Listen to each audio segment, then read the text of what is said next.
when I told my large, proud, and sometimes loud Puerto Rican and New Rican family that I had finally, after many attempts, been accepted to the college of my dreams, the School of Visual Arts.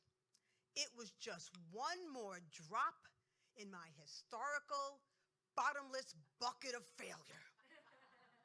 I know, Michele, why you have to go to art school for? Oh, no, no, no. You cannot be an artist. There are no artists in my family. Artists are sucia, dirty. Artists don't pay the renta, the rent. Artists are hooas, loose. And then, oh no, mija, why can't you just get a nice job like your cousin Evie? She works for a bank. Or like your cousin Damaris, she is a kindergarten teacher. Ah, that's a nice job. But being me, I totally defied my family, and I went to School of Visual Arts anyway. Graduating with honors, people. And when I graduated, there was a party that everybody was at, and after enduring one auntie and uncle after another telling me how you ruined your life, you could have been anything. You could have been un doctor, un lawyer, now you're never going to pay your rent. I've decided that now that I had graduated, I had achieved this goal, that finally I was going to make my family proud of me. So I got a job, a nice job, as a copy editor and a proofreader at an advertising agency. Whoa. Finally, I thought I had arrived. I was going to be an adult. From now on, everybody that I met was going to be calm, competent, collected, and professional. Monday morning, 10 o'clock, the door opens to my boss's office. Idiot! Stupid idiot! Yes, this is my new job, and this is what I endured every day of my life for the past almost 2 years. Everything at all times was my fault. It was my fault that I lived out in the hinterlands of Brooklyn and didn't have cable, so I couldn't tell my boss what Daisy Fuentes was doing on House of Style the night before. It was my fault that I didn't have a credit card because I was like really poor and broke and working class, so I couldn't go out to Rizzoli and buy the art books that my boss wanted. And it was also my fault that it had been raining out and his hair frizzed up and the other creative director did not accept his copy again. It was kind of like still living at home, only this time I was getting paid to be blamed for everything. And so I was like, so what do you want me to do now? And he was just like, just get out of here. So this was just my working life where everybody was calm, cool, collected, and professional, right? And then one day, my boss calls me into his office, and I'm kind of like ducking because he had taken to like throwing sheets of paper around at me every time I came in. And he said, no, come here. It turned out that he wanted to ask me a question because I had been caught speaking Hispanic in the elevator, and he told me that we had just gotten this big, prestigious account from a name redacted hair company, and they wanted me to translate all their ads for the Caribbean market that they were just about to enter. It was going to be $1 million enterprise, and he said, and you're going to be the one who does it. And I was like, no, I can't. You don't understand. I speak kitchen Spanish. ¿Tú sabes? Kitchen Spanish. Like, sus chuletas siempre tiene sabroso, abuelita. I eat my sandwich in a rufo, y entonces I go to wait for la guagua in the street. And he looks at me and he goes, no.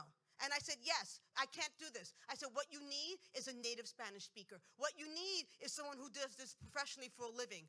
What you need, missy, is your job. So I went out and I bought a Spanish-English dictionary.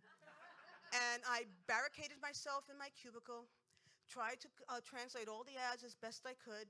And when I got stuck on this one particular word, I called some of my family members. And when I told them the dilemma I was in, they were like, you are translating? You are translating Spanish for them? Honey, you better get yourself a lawyer.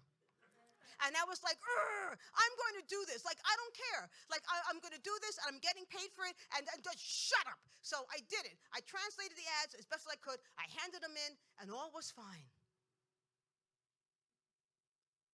Monday morning, 10 o'clock, a few weeks later, I go into my boss's office. Idiot! Stupid idiot! Streams of paper being flung at me. You put a dirty word in those ads. I was like, what? And he said, you put a curse word, you put a foul word, you put a profane word in those ads. We're going to lose this account. I'm like, what are you talking about? He goes, look at the wall. And on the wall was taped. I don't know if you know what a photostat was, but it was like a huge photographic, like giant Xerox. So there's this giant Xerox of this ad on the wall that has a word highlighted in yellow several times. And I'm like, what are you talking about? He goes, here, this word, pelo. Pelo, pelo, pelo, pelo, pelo, pelo, pelo. It's dirty. And I said, no, it's not. It means hair. He says, no, it doesn't. I'm like, I'm the one who's Puerto Rican here. It means hair. And I'm like, come on, I'll prove it to you. So my boss and I leave the creative suite with its leather couches and fresh flowers, and we go down the flight of stairs to the dusty bowels of the other floor of this agency, where for the first time I realized this is where all the people of color worked. And every other Latino in the company besides me. So we go to visit the receptionist, Yolanda. Yoli is from Puerto Rico. And I go, Yolanda, what does pelo mean? And she goes, Michelle, it means hair. I mean, even you should know that. I'm like, okay, great. So then we go to the merch room, and Juancito is there.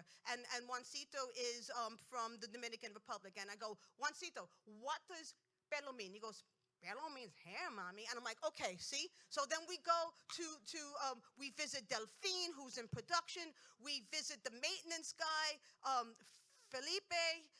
And then we go finally to accounting where Evelyn works. And these are people from Mexico and from Panama and from San Salvador. And they all said that pelo meant hair. And my boss is suddenly seeing, oh, well, maybe So then I run into the intern from accounting. Her name is Soledad. We used to call her Soli. She was also from the Dominican Republic. She was 17, and she was also from an Iglesia Pentecostal. That is a Pentecostal church sect that was so strict. The women were not allowed to wear skirts above the bottom of their knee, nor were they allowed to shave their legs, nor were they allowed to tweeze their abundant chin hairs. But I'm feeling bold now. So I do my stray cat strut over and I go, Soli, bang, bang, bang, ven aquí. Okay, so you tell him, what does pelo mean? Her brown skin turned ashen gray as she clutched me by the shoulders, spun me around and said, Michelle, you cannot say that in front of a man. It's bad. And my boss said, see, I knew it. And he walked away and told the entire company that I had translated the ad for the name redacted hair care company to say, name redacted conditioner for fine, manageable, and brilliant pubic hair. And then I was fired. And I said, well, no, you can't fire me. I'm freelance. He goes, you're fired. Get out. So I left. I just left. Went home, went to sleep. Next morning, I realized that I had left a bunch of stuff behind in my cube. So I figured, okay, let me go in and get it. What are they going to do, throw me out? So let me go in and get it. And as I enter the office, it's eerily empty. And I hear like a little bit of a commotion going on from the big conference room. And I go into the big conference room, and the entire office is in there because this day was the day of the verdict of the O.J. Simpson trial. And in this room was a large television. It wasn't flat screen. They didn't have that back then. It's 90s. So it was like there was a large. Actually there were two TVs that were on for the trial, waiting for the verdict. All the Black and Latino employees on one side of the room, all the Caucasian employees on the other side, and in the middle, me and the lone Chinese employee. And because that's the way it always was. And when the verdict was given, all the Black and Latino people started cheering. All the Caucasian people were just like,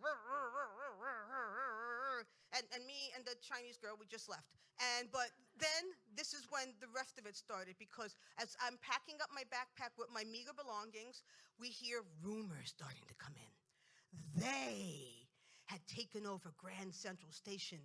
They were holding a protest in Penn Station. They were mugging people at Port Authority. And all the mostly Caucasian, mostly upper middle class daughters of suburbia who were the account managers all were quivering in fear because they were in the way of them getting safely to their suburban homes.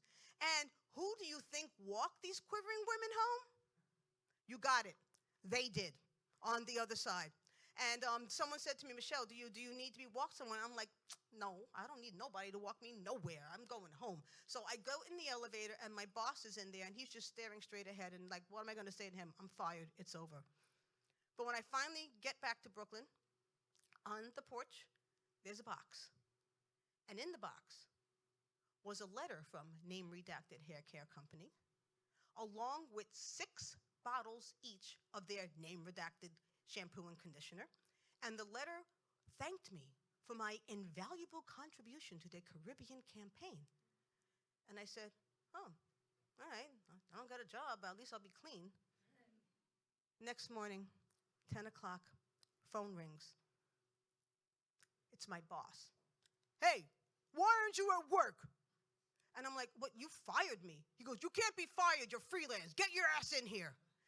So I go to work, and we did not lose the account after all. In fact, I was like the hero because for using the word pelo, which is a colloquial word for cabello, which is the fancy word for hair. And Name Redacted Hair Care Company and I outlived my boss's tenure by 7 years because he was the one that ended up getting fired.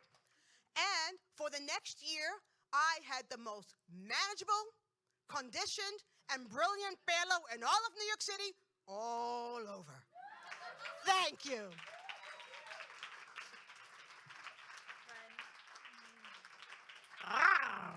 Michele Carlo, everybody.